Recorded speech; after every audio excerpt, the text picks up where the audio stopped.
في الحلقة اللي فاتت عرفنا الفيروسات وبرمجيات الفدية والديدان وازاي نحمي نفسنا منهم. من هنا حابين نوضح حاجة مهمة جدا، وهي الاستراتيجية اللي بيستخدمها المجرمين الإلكترونيين في الاحتيال والاستدراج للضحية لفتح برنامج خبيث أو الضغط على إعلان مضلل أو حتى إعطاء بيانات البنك وهم متخيلين إن ده علشان تجديد البيانات مثلا، وده بيتسمى هندسة اجتماعية أو social engineering. وبينما إن ده لو لاحظتوا مش برمجية خبيثة، إلا إنها الحيلة الأقدم والأشهر والأصيع للاحتيال والإجرام، لأنها بتحط الإنسان قدام رغبته الملحة في الحصول على شيء أو عدم خسارة شيء بأي شكل. وبالحديث عن الرغبات نيجي لأحد أشكال البرامج دي، وهو برنامج الإعلانات الأدوير، واللي منها أنواع كتير زي الإعلانات بتاعة تحذير أو شكة الذاكرة على الامتلاء، نزل البرنامج عنتر عشان يسيطر أو ينظف الذاكرة، أو إعلانات جنسية البورنوير، ودي بتظهر سواء زرنا مواقع إباحية أو مواقع أفلام متسربة ولقينا حاجة ملفتة أو طلعت كنافذة مفاجأة بوب اب ودوسنا عليها بالغلط. طيب دي بتأثر إزاي؟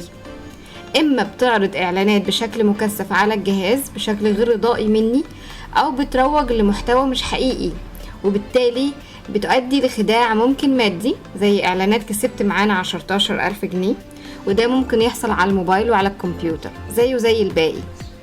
وده هيعتمد على إيه؟ عفارم عليكم الهندسة الاجتماعية. دلوقتي هنيجي لفئة تانية من الحاجات اللي ممكن تستخبى جوه أنواع ذكرناها في الأول، زي برمجيات الإعلانات أو حتى الإيميلات، وهو التصيد أو الفيشنج. وده بينقسم نوعين، الأول هو التصيد بشكله العادي اللي ممكن نلقط فيه الطعم صدفة، زي مثلا تتخيل ان مارك زوكربيرج بيطلب منكم كلمة السر وحسابكم من الإيميل، وهوب تقوموا لابسين ان الأكاونت اتسرق. والنوع التاني اللي انتشر في فترة الكورونا جدا، وهو السبير هيد فيشنج أو تصيد رأس الحربة، وده بيبقى ان الشخص مستهدف لذاته زي الصحفيين أو الأشخاص اللي محتاجة تتابع قضية ما، زي مثلا خرائط تطور انتشار الوباء. وعامة السبير هيد أي حاجة بتعني إن الأشخاص اللي تم إرسال المالوير ده ليها مقصودة. الحل ده بيتطور أول ما خدمات الإيميل بتشم ليه خبر بتفلتره بعلامة تعجب أو تحذير، لكن إحنا اللي نقدر نعرف الشركة كمان عن طريق ملاحظة حاجات زي عنوان الإيميل، وزي ان مارك والبنك استحالة يطلبوا كلمة الباسورد، او تأكيد البيانات منك اونلاين عن طريق الايميل. ثالثا وهو انه لو حصل وادانا لينك ممكن نتأكد ان اللينك مش خداعي عن طريق وضعه في موقع urlvoid.com، او لو انا عارف الموقع ده اصلا زي موقع البنك ما ضغطش على اللينك، لكن اروح اكتبه بنفسي.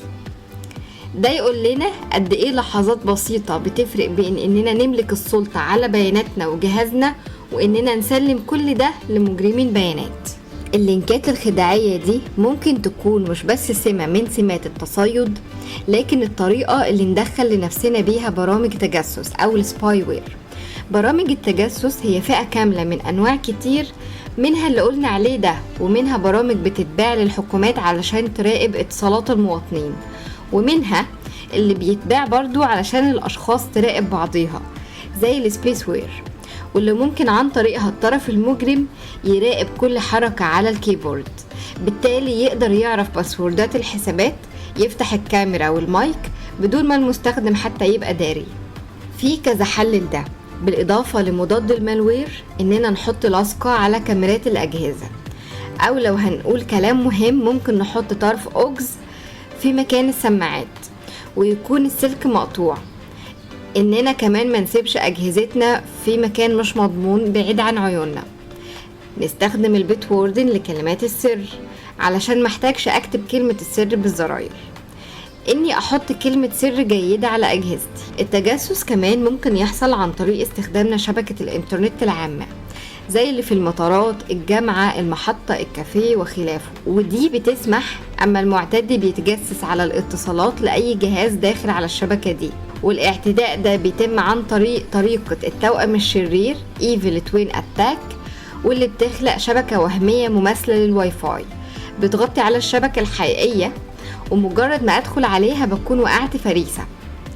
في طريقة تانية وهي الميدل مان أتاك أو اعتداء الرجل الوسيط، وده بيخلي المعتدي يلقط كل البيانات اللي ماشية في شبكة الواي فاي أو خط الداتا، زي اللي ممكن يتجسس على خط الأرض زمان.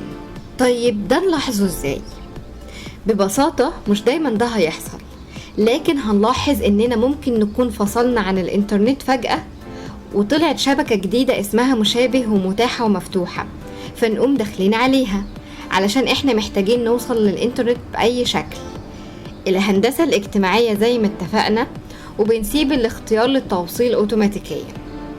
المظهر التاني هو ان الباندويث او السرعة بتبقى ضعيفة عن المعتاد، ونحمي نفسنا اننا نتفادى استخدام النت في الاماكن العامة. يفضل نستخدم هوت سبوت من التليفون بتاعنا كبديل دائما وابدا لو ده مش انترنت مكاني. دلوقتي تعرفنا على طرق شر كتير وازاي نتفاداها، وانه قد ايه الموضوع بيفرق بس في بعض العادات الصحية اللي نعملها وبعض الملاحظة قبل الضغط على اي شيء مش مضمون. من البرامج الجيدة اللي بتكشف عن البرمجيات الخبيثة حاليا في نسختها المجانية هو برنامج مالوير بايتس، واللي متاح على الكمبيوتر والموبايل، وبيفكرنا نعمل مسح للجهاز كل اسبوعين. كمان لو متاح لكم تشتروا مضاد برمجيات خبيثة فده من الاستثمارات المهمة.